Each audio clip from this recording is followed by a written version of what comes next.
اور اپنے گال پھلا کر نہ رکھو، یہ عام طور پہ ترجمہ کر دیا جاتا ہے کہ غرور کی کیفیت جب ہوتی ہے تو انسان جو ہے وہ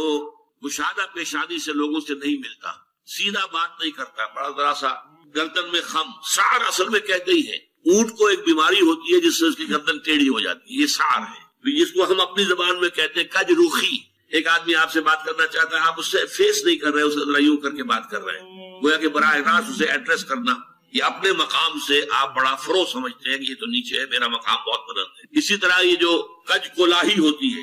کولاہ جو ہے وہ ذرا ٹیڑھا ہو، ٹوپی جو ہے وہ ٹیڑھی ہو سر کے اوپر، تو یہ کج روخی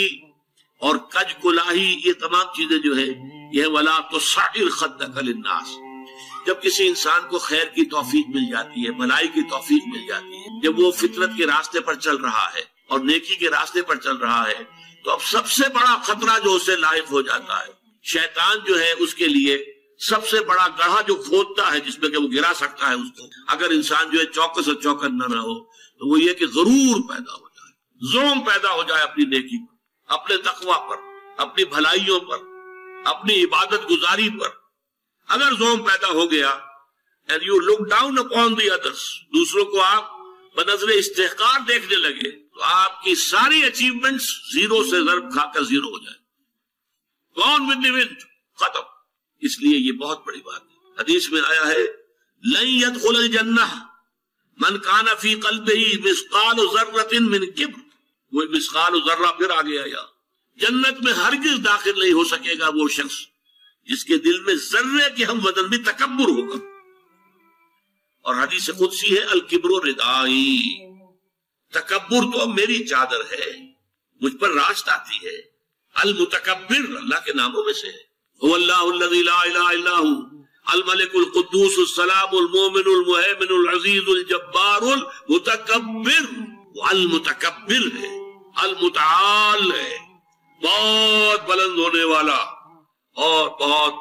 تکبر کرنے والا، لیکن بندے کے لیے نہیں۔ بندے کے دل میں اگر تکبر آ گیا تو اس کی ساری نیکی، سارا تقوی ظاہر ہو جائے گا۔ ولا تصعر خدک للناس، تواضع ہونی چاہیے۔ شیخ سعدی نے بڑی خوبصورت اس کے لیے مثال دی ہے، درخت ہے، آم کا درخت ہے، امرود کا درخت ہے، انار کا ہے، سنترے کا ہے، جب اس پر پھل آتا ہے تو شاخیں جھک جاتی ہیں۔ اسی طرح انسان کو اگر اللہ تعالیٰ خیر عطا کر دے، اچھے ثمرات اس کی سیرت میں، اس کے کردار میں، اس کی شخصیت میں، علم کے اعتبار سے، کردار کے اعتبار سے بھلائیاں آ جائیں، پھل آ گیا ہے، تو اب اس کو جھک جانا چاہیے، تواضع ہونا چاہیے۔ اس کے بجائے اگر تکبر ہو گیا، گردن اکڑ گئی، تو معلوم ہوا کہ بس سارا اپنا کیا دھرا جو ہے وہ ضائع ہو جائے گا۔ وَلَا تُصْعِرْ خَدَّكَ لِلنَّاسِ وَلَا تَمْشِ فِي الْأَرْضِ مَرَحًا، اور زمین میں اتراتے ہوئے نہ چلو، اکڑ کر چلنا، اترا کر چلنا۔ مرح جو ہے وہ فرح سے آگے ہے، فرح کہتے ہیں خوشی سے آپے میں نہ سمانا، وہ تو خوشی سے آپے سے باہر ہو گیا، یا وہ نہیں سما رہا تھا، کوئی اور لفظ میرے ذہن میں نہیں آ رہا اس وقت۔ تو یہ جو اس فرح سے آگے مرح ہے، اس میں یہ ہے کہ انسان اترا کر اپنی بڑائی، اپنی خوبی کا اظہار بھی کرتا ہے۔ وَلَا تَمْشِ فِي الْأَرْضِ مَرَحًا۔ اب آپ دیکھیں گے کہ یہ مضامین جو ہے قرآن مجید میں ان کی اہمیت کا اندازہ اس سے ہوگا۔ سورہ بنی اسرائیل کے چوتھے رکوع میں بھی آئے ہیں، وَلَا تَمْشِ فِي الْأَرْضِ مَرَحًا، زمین میں اکڑ کر مت چلو، یہ وہاں بھی آیا ہے۔ اسی طریقے سے اور دوسرے مقامات پر سورہ الفرقان کے آخری رکوع میں بھی آیا ہے، وَعِبَادُ الرَّحْمَنِ الَّذِينَ يَمْشُونَ عَلَى الْأَرْضِ هَوْنًا،